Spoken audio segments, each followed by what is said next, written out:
diperkirakan mencurigakan sebesar 300 T di lingkungan Kementerian Keuangan yang sebagian besar ada di Direktorat Jenderal Pajak dan Bea Cukai. Itu yang hari ini. Kemarin ada 69 orang dengan nilai hanya tidak sampai triliunan, ratusan miliar. Sekarang hari ini sudah ditemukan lagi. Di sini kira-kira 300 itu harus dilacak. Dan saya sudah sampaikan kepada Bu Sri Mulyani, PPATK juga sudah menyampaikan. Kenapa saya bicara kepada saudara, kita kan tidak bisa sembunyi-sembunyi di era sekarang. Saya tidak ngomong, itu juga bisa bocor keluar. Ya, maka saya sampaikan, mendahului berita hoax.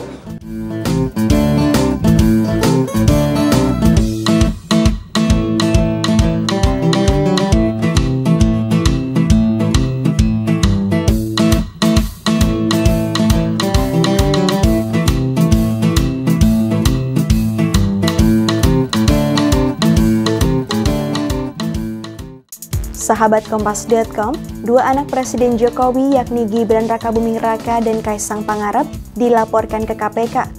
Laporan itu dilayangkan oleh dosen Universitas Negeri Jakarta yang juga aktivis 98 Ubedillah Badrun. Laporan tersebut terkait dengan dugaan tindak pidana korupsi dan atau tindak pidana pencucian uang, serta dugaan kolusi dan nepotisme. Menurut Ubedillah, laporan itu didasari relasi bisnis anak presiden dengan grup bisnis yang diduga terlibat pembakaran hutan. Ia juga menyebutkan Gibran, Kaisang, dan anak petinggi PTSM mendapat suntikan dana penyertaan modal senilai 99,3 miliar rupiah dari perusahaan Ventura.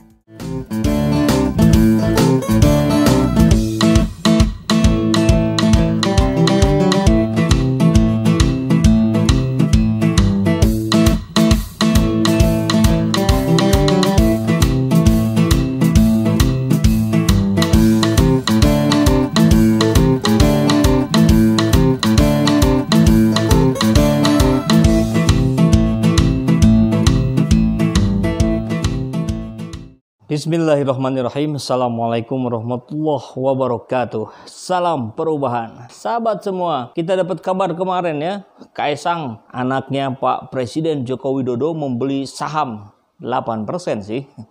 Tapi nilainya itu hampir 100 miliar. Lebih tepatnya lagi 98 miliar. Itu kemudian kan ramai dipertanyakan, uangnya dari mana?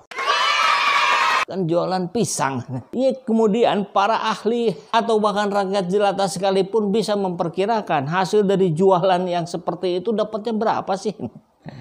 Ataukah memang seperti sinyalemen yang kita dengarkan belakangan bahwa mereka pun ikut pada bisnis tambang? Yaitu pertanyaan-pertanyaan yang memang harus dijelaskan. Sebetulnya kita nggak peduli. Orang kaya ya dengan usahanya tentu ya senang-senang saja kita. Tapi kalau ini anak pejabat tentu lain cerita. Karena para pejabat harus diawasi. Bukan hanya oleh DPR tapi oleh rakyat. Karena rakyat pemegang kekuasaan. Karena rakyat pemegang kedaulatan tertinggi di negeri ini.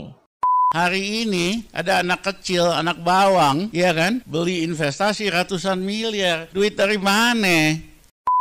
Setelah Rizal Ramli bicara tentang hal ini, kemudian direspon tuh oleh KPK. KPK saya kira responnya normatif ya. Mereka bilang bahwa oke, silakan sampaikan tuduhannya, sampaikan analisanya, siapa yang tahu informasinya sampaikan ke kami. Nanti kami akan ramu itu menjadi sebuah bahan untuk menyelidiki lebih lanjut. Ya kan memang begitu semua prosedurnya ya. Cuman kan yang menjadi pertanyaan kita hari ini, apakah betul nanti akan diselidiki lebih lanjut oleh KPK? Kita nggak tahu. Atau kita lanjut ke pertanyaan yang selama ini sering terdengar. Sebelum ngurusin Kaisang, kita tanya lagi, Harun Masiku kemana Pak? Oh nggak ketemu-ketemu. Itu orang-orang yang kemudian dipecat dari KPK bahkan kan mengatakan dia tahu persis di mana Harun Masiku. Nah, sekarang bapak-bapak yang menjabat mendapatkan gaji dari rakyat di KPK, kita pertanyakan lagi, di mana pertanggungjawaban Anda sebagai KPK bahkan terhadap kasus-kasus yang menjadi sorotan masyarakat. Kan wajar kita kemudian menjadi mempertanyakan kepercayaan kita kepada KPK. KPK sebuah komisi yang dibentuk khusus untuk memberantas korupsi, ternyata juga tersangka tersangkut juga 1, 2 orang, 3 oknumnya kan. Termasuk yang dengan Aziz Samsudin itu, politikus dari Golkar. Ada yang bisa disuap juga, terus gimana? Pada siapa lagi kita bisa berharap tentang pemberantasan korupsi di negeri ini? Luar biasa ini, keberanian seorang dosen melaporkan Kaesang dan Gibran ke KPK. Ya, kita lihat kabarnya dari kompas.com. 2 anak Presiden Joko Widodo, Gibran Rakabuming Raka dan Kaesang Pangarep dilaporkan ke Komisi Pemberantasan Korupsi. Luar biasa, ini layak mendapatkan apresiasi. Siapa yang berani sama anak presiden? Dia berani. Ya, laporan ini dilayangkan oleh dosen Universitas Negeri Jakarta. Wow, ASN berarti ya. Yang juga aktivis 98 Ubedillah Badrun. Salam hormat Pak Ubedillah. Laporan ini terkait dengan dugaan tindak pidana korupsi atau tindak pidana pencucian uang berkaitan dengan dugaan KKN relasi bisnis anak presiden dengan grup bisnis yang diduga terlibat pembakaran hutan. Wow. Ya, desas-desus seperti ini sebetulnya sudah kita dengar sejak lama. Tapi apalah kita, rakyat jelata yang nggak punya keberanian apa-apa. Yang tidak punya modal apa-apa. Yang tidak punya kemampuan apa-apa. Jadi atas yang dilakukan Pak Ubedillah ini, salut. Laporan ini, ujar Ubedillah, berawal dari tahun 2015 ketika ada perusahaan besar bernama PTSM yang sudah menjadi tersangka pembakaran hutan dan dituntut Kementerian Lingkungan Hidup dengan nilai 7,9 triliun. Wow. Namun dalam prosesnya Mahkamah Agung hanya mengabulkan tuntutan senilai 78 miliar. Wah, ini berapa persennya ini? 10%-nya ya? Luar biasa ini. Ini yang selalu kita khawatirkan pada orang-orang yang berada di puncak-puncak kekuasaan. Apalagi di aparatur hukum. Ini kan bisa jadi sekaki kanannya ada di surga, kaki kirinya ada di neraka. Dia akan terpelesetnya kemana? Itu terjadi pada Februari 2019 setelah anak presiden membuat perusahaan gabungan dengan anak petinggi perusahaan PTSM.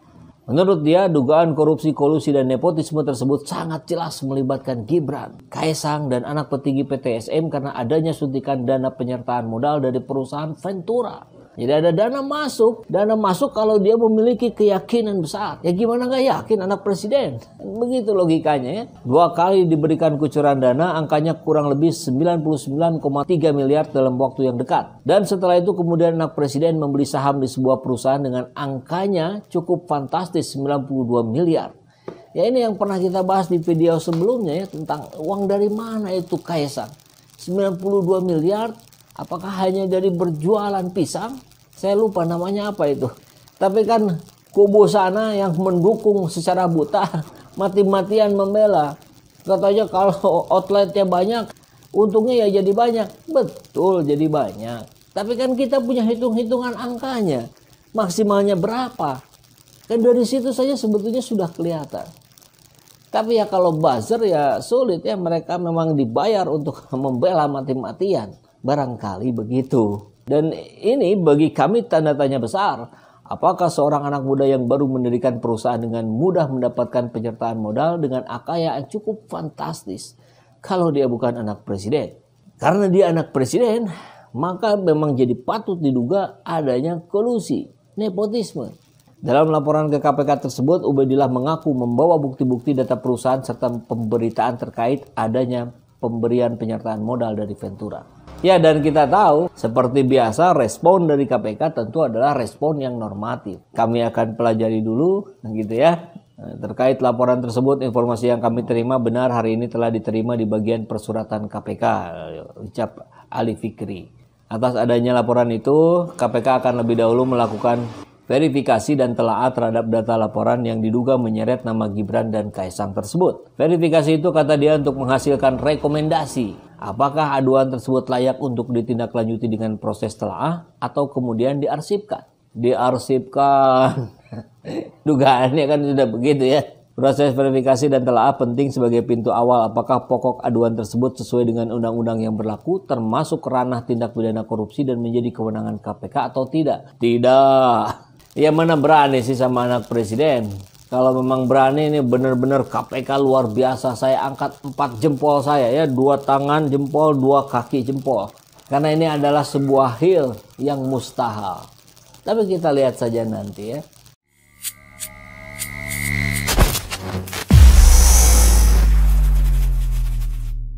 Ini gambarnya gambar ini di sini ya, SZ Blended Coffee, sahabat perubahan. Ini coffee blended. Jadi kalau dibaca di belakangnya, ini original Cikalong Wetan. Profilnya medium to dark, prosesnya natural ya. Jadi ini blended Arabica Robusta.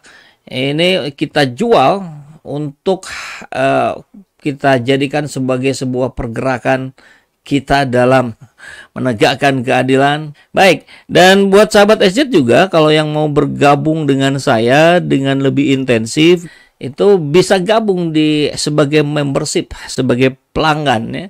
Jadi nanti akan ada video-video khusus, akan ada diskusi-diskusi khusus, bahkan pertemuan-pertemuan khusus saya dengan sahabat SZ yang sudah menjadi member di channel ini.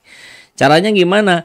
Ya kalau di handphone suka ada tombol gabung atau join. Nah, klik aja itu ya, kemudian ikuti petunjuk berikutnya. Begitu ya.